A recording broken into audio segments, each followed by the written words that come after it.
coming in, this time from Australia. Tens of thousands have joined a pro-Palestinian rally in Sydney as a part of dozens of demonstrations across Australia.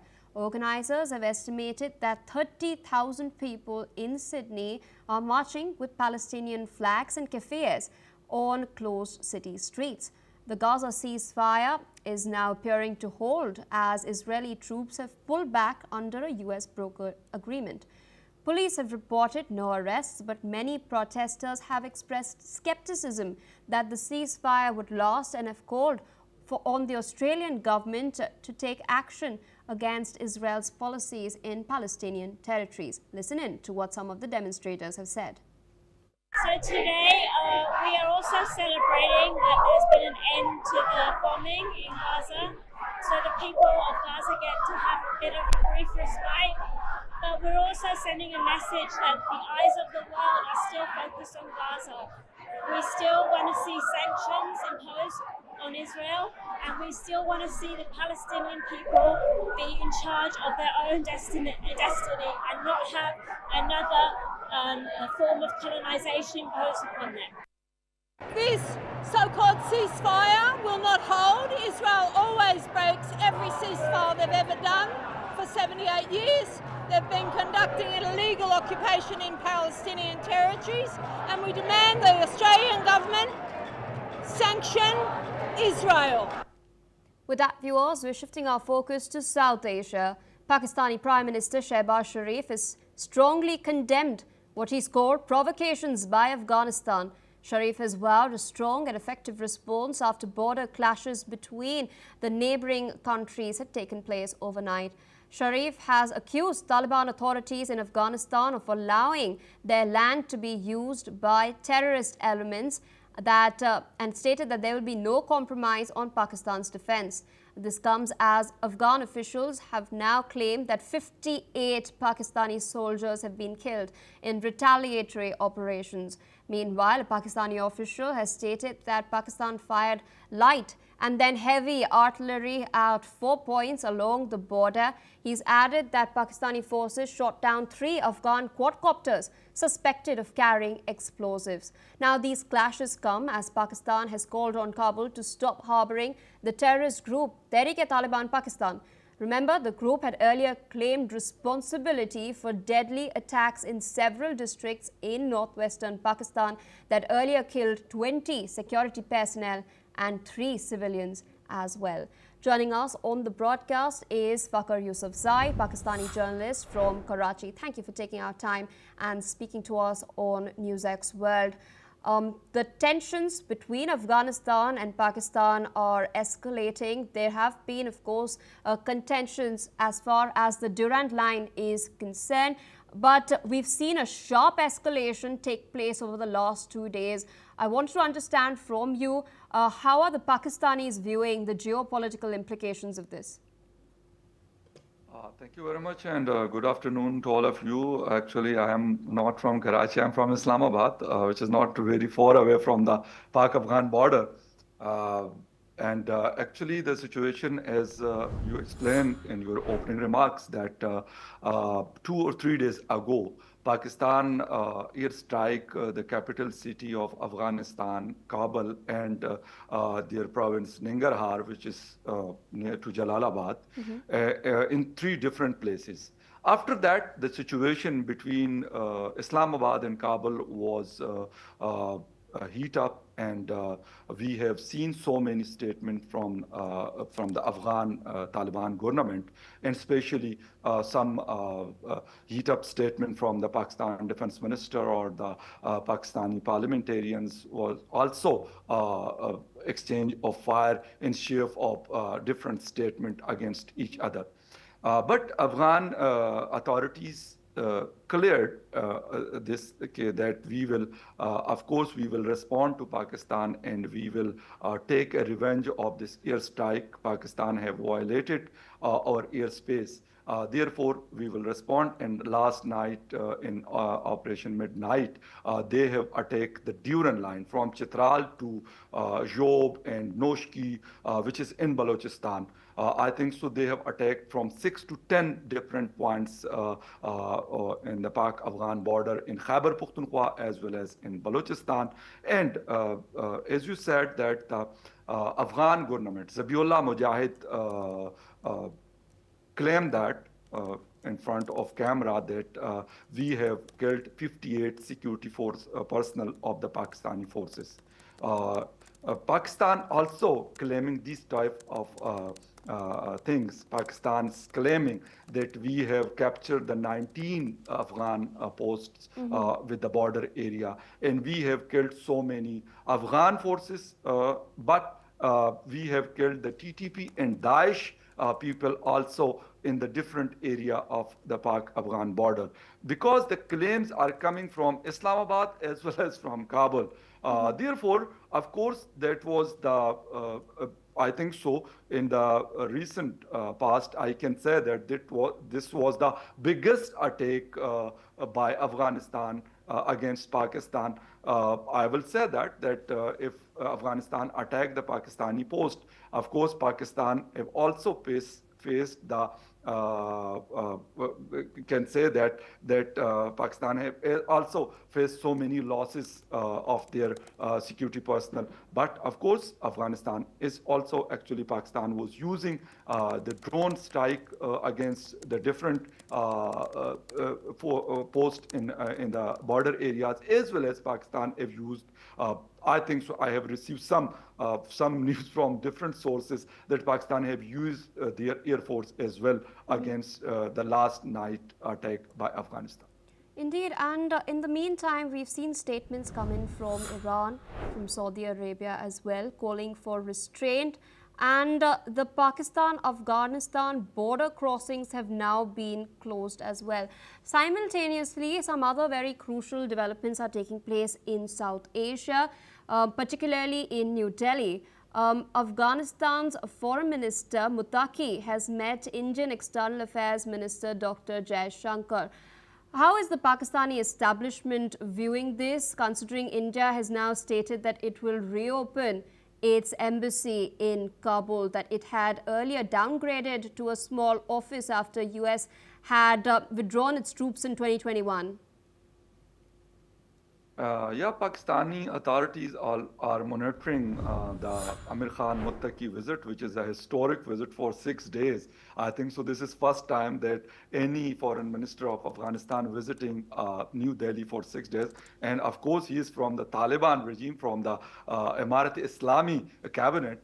Therefore, it's the significance is more than that which we have seen in the past.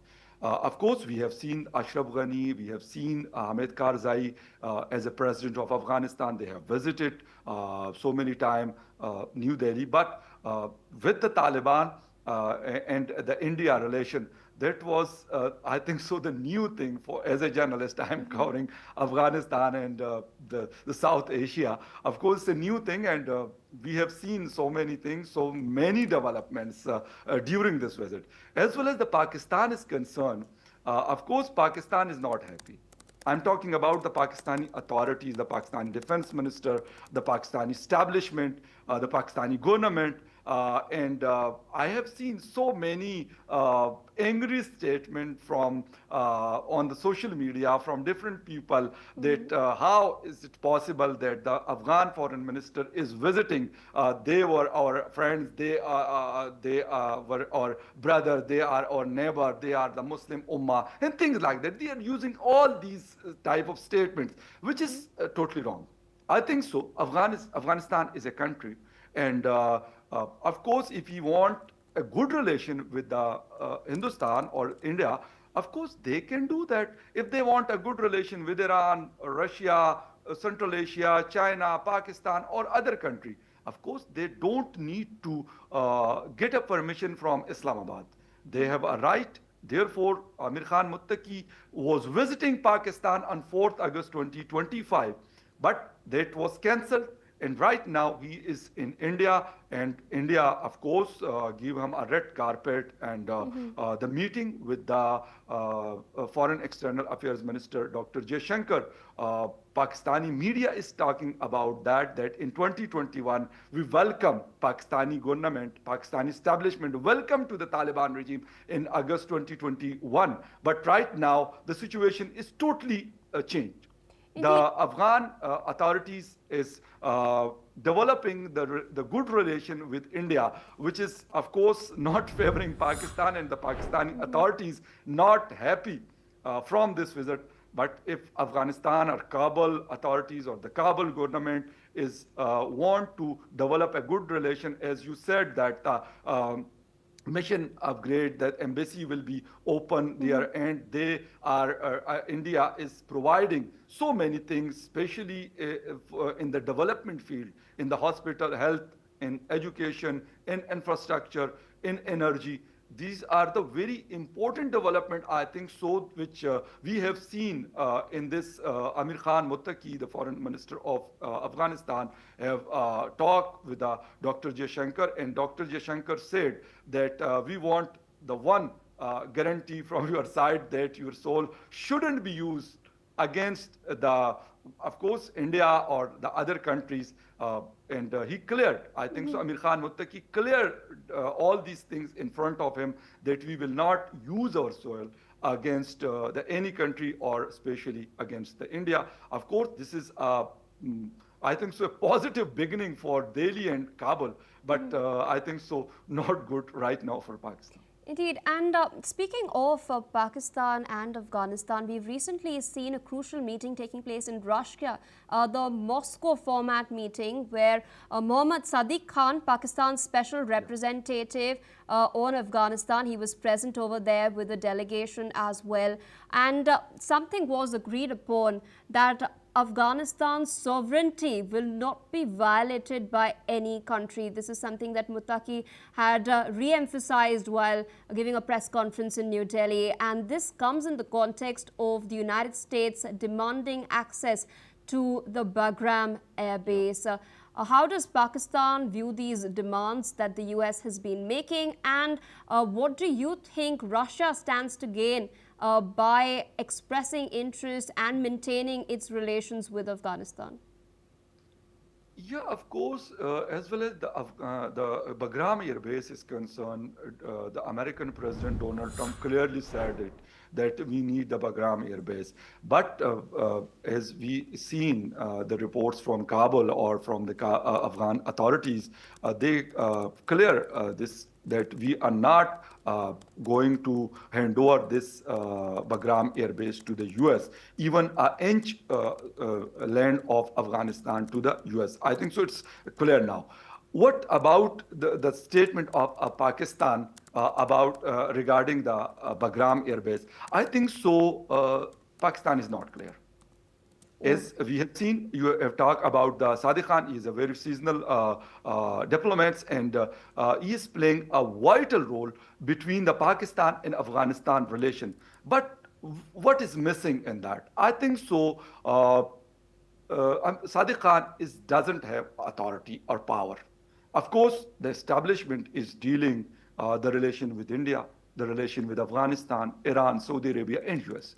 This is the thing which is missing between Pakistan and Afghanistan, and this is the main thing. This is the main reason behind all this situation, which is creating from last couple of years. I will say that that escalation, that clashes we have seen so many times on the border, the insurgency in different area of Pakistan, especially in Khyber Pakhtunkhwa and Balochistan.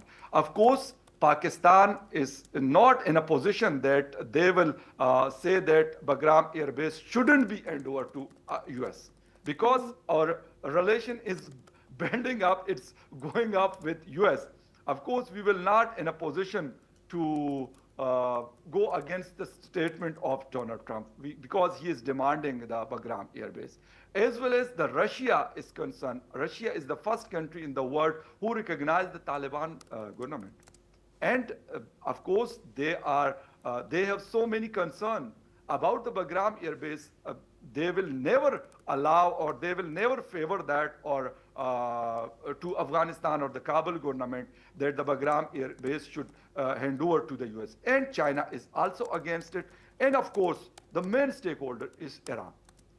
As we seen 2 months ago, the Israel attack the Iran, the American bombers came to Iran, and we have seen so many things. Of course, Iran have a big concern about that, and they, of course, clearly talk with the Kabul government that they shouldn't hand over the Bagram airbase, and the Emirat Islami, the Afghan Taliban government is not in a position, I think, so that they will hand over and they will go against the China, they will go against the Russia to hand over that Bagram airbase. But America is interested, maybe in future we will see so many things, but I think so Pakistan is not clear on the Bagram airbase because our policy or statements, the foreign minister and the deputy prime minister say something else. We will receive some big news from Rawalpindi, which will be totally different.